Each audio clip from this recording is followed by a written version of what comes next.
Well, hello folks. I wanted to do this video as just kind of a quick off-the-cuff introduction to a vlog that I want to start doing.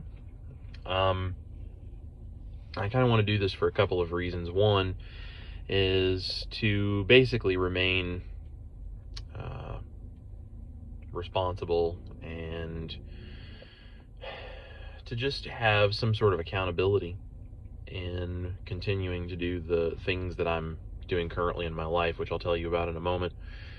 But also as sort of a record of what's kind of happening and the things that I'm trying to do to make positive changes and some of the benefits that I hope to see from it. So this is all about sort of the things that I'm doing for my own health, and that's physical health, emotional health, spiritual health, mental health, everything, because it's all tied in together. And so that's what this is all about on this this channel. You know, I'm gonna be cooking and you know, finding different places that do different things with food and these kinds of things. But you know, part of that is a way that I need to address some things in my own life that have led to some health issues that I just need to be able to face, and I need to be transparent about it. So I'm going to share it with you guys, and I hope maybe it's inspirational for somebody else as they can watch me go through this. So I'll do a lot more videos explaining some of these things more in depth, but just as a quick overview, I currently am about 6 or 7 weeks into eating a carnivore diet, which is, for anyone who doesn't know, is a much stricter subset of the keto way of eating. And this is all on what I believe to be a proper human diet spectrum, which is a term coined by Dr. Ken Berry, who is a major contributor to all of the information that I have and the knowledge that I have of how it is I'm now trying to approach all of this. So a huge thank you to him, and also to his wife, Nurse Nisha, and several of the other carnivore influencer types that are on YouTube and out in the general digital sphere, where I've gotten this information and studied and learned and been able to make positive changes. But I'm about 6, 7 weeks into a carnivore diet. This is actually the third time that I've started a carnivore diet. And I'm not even gonna call it a diet. It's just a lifestyle. It's a way of eating, and you know, a thing that you should do for the rest of your life. And the first time I did this was great. And I lost a lot of weight, and I felt so much better and addressed so many issues. But I, you know, made the mistake that a lot of people do of kind of going back to what I had done. And there were a lot of reasons for that, and none of them were good excuses, but you know, I just sort of went backwards. Gained a fair amount of weight back, but then we kind of went back to what it was we were doing, my wife and I, and she's, you know, keto, and I do the carnivore thing. So we went back to it, but that didn't kind of last very long because the economy started getting rough, and job changes, just life, just being busy, whatever. Was, again, not good excuses, but it was all sort of a source of what happened. And gained a lot of weight back. Not all of it, but a good portion of it. And thankfully we got to a point where it was like, I just flat out looked at her one day and I said, I can't do this anymore. I have to go back to what I know works. And she was super supportive and said she was the same. She wanted to go back to what we were doing and just make this not a thing that we do and then fall off, but make this permanent. And so, you know, unless there's some additional information in the future that would change things, my general perspective here is to always eat a super low carb way of eating that I believe is the proper human diet, and carnivore specifically, which is just all animal foods and staying as close to 0 carbs a day as you possibly can. That's what I plan to do for the rest of my life. So There was a point that I weighed the heaviest that I ever weighed. This is a couple of years ago. The heaviest number that I ever saw on a scale was 385 pounds.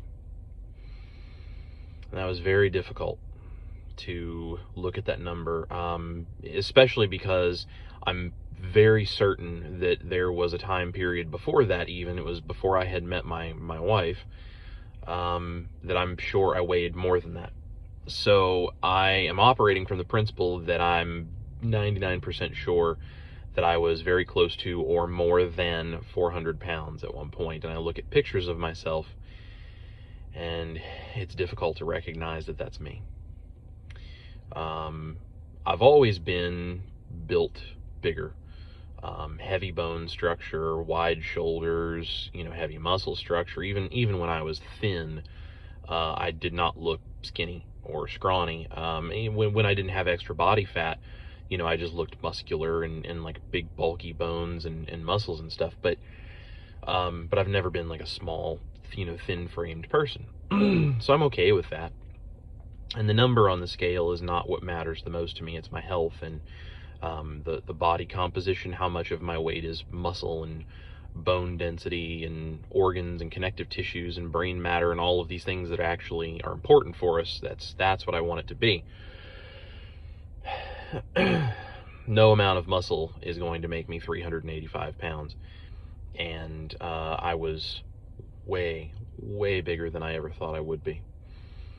And that was really difficult. And I think, part of what I want to talk about in this vlog too is there's a lot more pressure on guys than I think what a lot of people talk about. And society, puts a lot of pressure on women to look a certain way and to have a certain body size and body shape and all these kinds of things. And as ridiculous as that is, it does the exact same thing to guys. And I've felt that pressure for a long time. And I'm a musician, so being on stage, it's really giving you a platform where you're supposed to put yourself in front of a whole bunch of people who are going to judge the way you look, the way you dress, the way you sound, everything you say, everything you do, all of it. It's a very public thing, and it's very embarrassing to have a hard time walking up on the stage because your legs hurt or because you don't have the muscle strength in your leg to get up on stage very well, because your body is so heavy, or to feel like you can't wear the shirt that you intended to wear for a show because you have a beer belly that's hanging out of the bottom of it and that doesn't look good. Or there's just a lot of different things that I've really struggled with, and I feel a lot of pressure to have six-pack abs and pecs and biceps and to look a certain way, like the models on magazine covers do. And and you just get to a point where you're desperate and you want to starve yourself or whatever. And again, I'm going to do a lot more videos about specifics of these things, but there was all of that. There was what I basically would term a dietary depression that I didn't know that I had, until I cut some things out, which I'll go into more detail about that in a future video. There was a severe food addiction, which being addicted to sugar specifically is very easy to do, but just carbs in general, I think it's a really prevalent thing, and I certainly had that kind of an addiction badly, and quite honestly I still do. An addict is not someone that truly ever changes that. It's just you get clean from it and you stay away from it and you stay sober, as it were. So I'm staying sugar sober, or carb sober, as it was. So I'm a recovering carbohydrate addict, and I'm fully aware of that, and so I stay away from that stuff. It's, in some ways it's different than being like an alcoholic or a drug addict, in the fact that the thing that I'm overindulging in is not illegal, or it's not necessarily going to cause immediate issues or issues that maybe somebody sees right away, but the long-term consequences of being an addict to that kind of stuff is, perhaps just as impactful and problematic as being an alcoholic. And even if, alcoholism is maybe something that is more serious in certain ways, or is at least taken more seriously, I have to have the same mindset about carbs as a recovering alcoholic has about alcohol. So part of this is keeping me accountable to the fact that I'm not going to do that anymore, because my life and my family, my well-being, the kids I hope to have someday, all of this, I don't want any of them to watch me struggle, and I don't want them to pay the price for me not being able to put food down. So severe food addiction, that'll be an element of what we talk about too. So all of this is to say there's a lot of things that are all wrapped up in this, and as this journey goes on, if you want to follow along with me, I'll tell you more about it, and I'm just going to be open and honest and put it all on the table. I'll let you see the days when I'm doing well and the days when I'm struggling, and tell you how weigh-ins go, and tell you what I'm eating, and I'll show you how to cook things the way that I do, because one of the things that contributed to my food addiction and my excessive weight gain is I can really cook. I really know how to cook. I've done it my whole life, and I've always been a foodie. I love food of various kinds, and I've basically never met food that I don't like, and I'll try anything at least twice food-wise, because I'm always into experiencing and exploring the world of food. Nothing wrong with that, but there's a way that it can be done that it's healthy, and there's a way that it's not, and there are certain things that are just not good for you no matter what you do. Even if they're just the occasional treat for some people, that's fine, but for me, I can't. And it's because I've developed too much of a food addiction that it can just run me off the rails, but I can really cook. So what I've done now is I've started turning that passion for cooking and understanding of cooking technique into keto and carnivore recipes and methods of cooking. And it's, carnivore especially, you're limited on your ingredients you're allowed to have, because it has to be all animal product. No veggies, no fruits, no carbs, no grains, none of that. I even go really light on spices. A lot of people are like no spices, they just use salt, and that's great. I've experimented a little with that, and I may do some more of that, but you're very limited on ingredients on carnivore. And so I've really found out that if you take classic cooking technique and you really know what you're doing with it, you can actually use similar ingredients from one thing to another, but have completely different kinds of food. And it's helped me transition away from eating all of the stuff I don't need into eating the stuff that is much better for me, and taking back my health and really regaining the control where I choose the food I eat, it doesn't choose me. So that's what this is going to be all about. I'm going to show you guys what I do and talk to you about everything, and just lay it all on the table and be really vulnerable, which I'm not always the best at. So I'm gonna really do the best that I can to just tell you guys what I'm doing, and post as regularly as I can, and hopefully it will mean something. And I'll give you guys links to things and tell you about the different things that I'm doing and why it works the way it does, and help you to find the information for yourself. And if you want to try this stuff and you want to ask me questions, or reach out and ask where I found certain information or what I do for certain things, I'm happy to share my story. Nothing I do is in any way medical advice. That's something you have to talk with your doctor about, but I'm certainly happy to share my experience and what it is I'm doing. So on that note, as of this morning, I have lost 25 pounds in the last 6 going on 7 weeks. I feel massively better. I have a lot of different things that I've kind of maybe not totally gotten rid of, but I'm able to manage a lot better, and as I keep going, it should continue getting better and going away. One thing that I get is like itchy scalp. I wear a hat at work a lot, wear a hat when I perform, and I get dandruff and itchy scalp, and I also get like this itchy skin, red skin on my face sometimes, and dry flaky skin stuff going on, and some kind of dermatitis. That's 99% gone.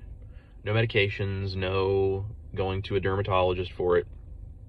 It's just mostly gone.